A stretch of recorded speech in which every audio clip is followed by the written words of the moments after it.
Hello, listeners, and thank you for tuning in to the Jeune Maman Podcast, where we talk about all things pregnancy, postpartum, motherhood, tips and tricks, and more from a Senegalese American perspective. Before we get into today's episode, I need you to do a couple of things for me. Subscribe and follow this podcast. Check out my other podcast called Joko. Tell a friend about both podcasts. And finally, keep up with me on Instagram at ida.gise__, where I post related content. And now, a word from our sponsor.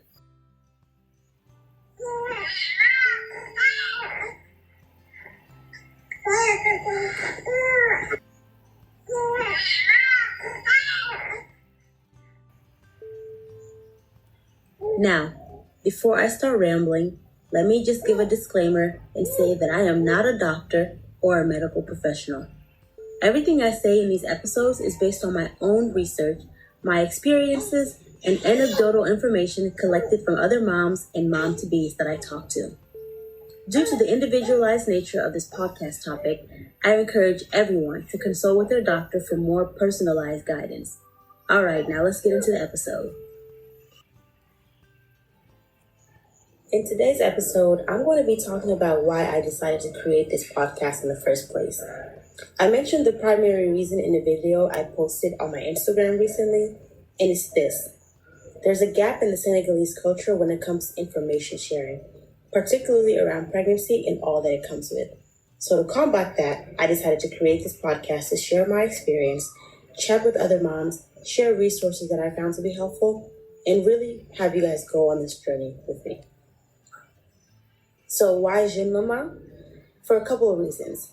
Number one, there's a cultural tendency to be secretive, that keeping your cards close to your chest idea, and really having information sharing be on a just-in-time and need-to-know basis. So you only tell people who need to know that you're pregnant, and you only tell them at the appropriate time, which varies depending on how long you've known the person, how close they are to you, etc., etc.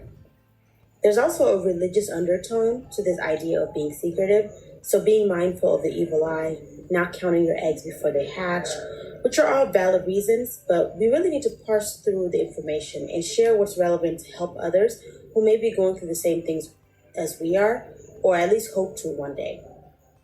Another reason that I wanted to start this podcast is because for me, sisterhood is very important.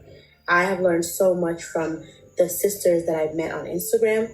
Some I've never even seen face to face, but we've grown very close together over the years. And so, this idea of sisterhood and really sharing information, and we're all going through similar journeys, while they may not be identical because everybody's path is different, similar journeys that we're going through together. So why not share information where we can and where it's appropriate along the way to help each other out?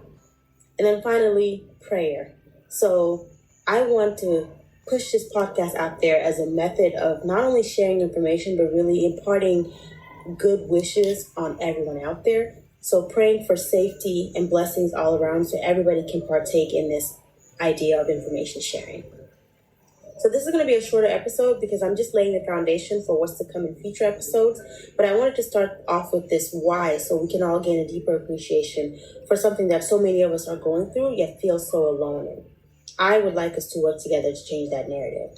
So with that being said, the plan is to bring you weekly episodes covering a range of topics with occasional guest appearances and, of course, adjustments based on feedback from the most important part of this whole process, you, the listener.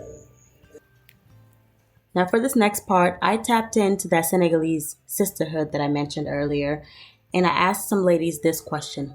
What is something you are curious about and wish there was more information out there when it comes to Senegalese motherhood? And these are some of the responses that I got. Salam. I wish there was more information out there about postpartum depression, which is a very natural thing to go through after pregnancy, and it would be amazing if it came from our community and especially our mothers who are our role models. But I also feel like it is a discussion that is ignored because I have seen many women in our community that have gone through it, and it's not something that we tend to normalize. As a Senegalese mother, I was very much curious about the traditional practices surrounding motherhood in Senegal. Specifically, when I had my babies, I wish there were more information about Dampa, for example. It has numerous benefits for mother and child, and I felt like I wasn't doing things right. Having had my children far away from my family, I missed out on important cultural knowledge. I was very eager to learn more about traditional practices like Dampa. By sharing our knowledge, we can really ensure that future generations of Senegalese mothers and children can benefit from the wisdom of our ancestors. So I wish, mothers, aunts, grandmothers will share more information around our traditional cultural practices. I wish I knew a little bit more about postpartum. I didn't get to learn enough about how to take care of my body, what to eat. I think that's what I really, really wish I had a little bit more knowledge about. And also, Mary Dump. We don't have that here in New York City. So how to get the body right and the mind right. I'm very curious about certain Senegalese myths when it comes to pregnancy. For example, pregnant women shouldn't eat this, they should do this, they should drink that, and XYZ. Also, when babies are born, they always seem to have reasons for why the kids come out like that. The example I can think of is when a baby has a full head of hair, they say it's because the mom ate a lot of ice. It feels super random, so I'm just curious where it comes from. Something that I am curious about as a first-time mom is how do Senegalese women deal with postpartum depression? Is that something that we believe exists? I was curious about labor and delivery in Dakar. I've heard horrific stories about women in the public and private clinics, but I really want to have my next child in Dakar for 2 reasons. 1, Tengente, and 2, familial care. I want us both to have a chance to get the damper and for my family to be there. I just need an OBGYN who speaks English and is also a skilled professional. Hi, my name is Amina Njai, and in response to the prompt, something that I'm curious about is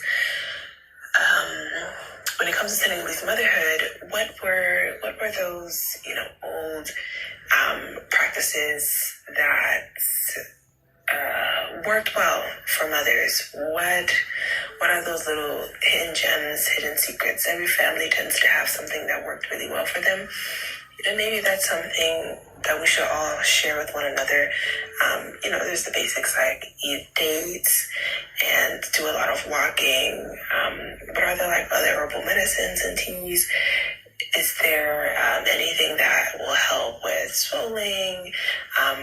Practices that you need to do after birth, aside from what we already know, bind your stomach and things like that. But any secrets? What secrets are we gatekeeping when it comes to pregnancy?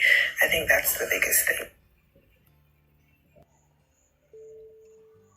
I want to thank these ladies for responding to that prompt. I too had some of those same questions and still do. So I'm super excited to be going on this journey with you all and to get some of those questions answered through my experiences, your experiences, and guest appearances as well. With that, I'd like to thank everyone for listening to my very first episode on the Jeune Maman Podcast, and I'll see you on the next one.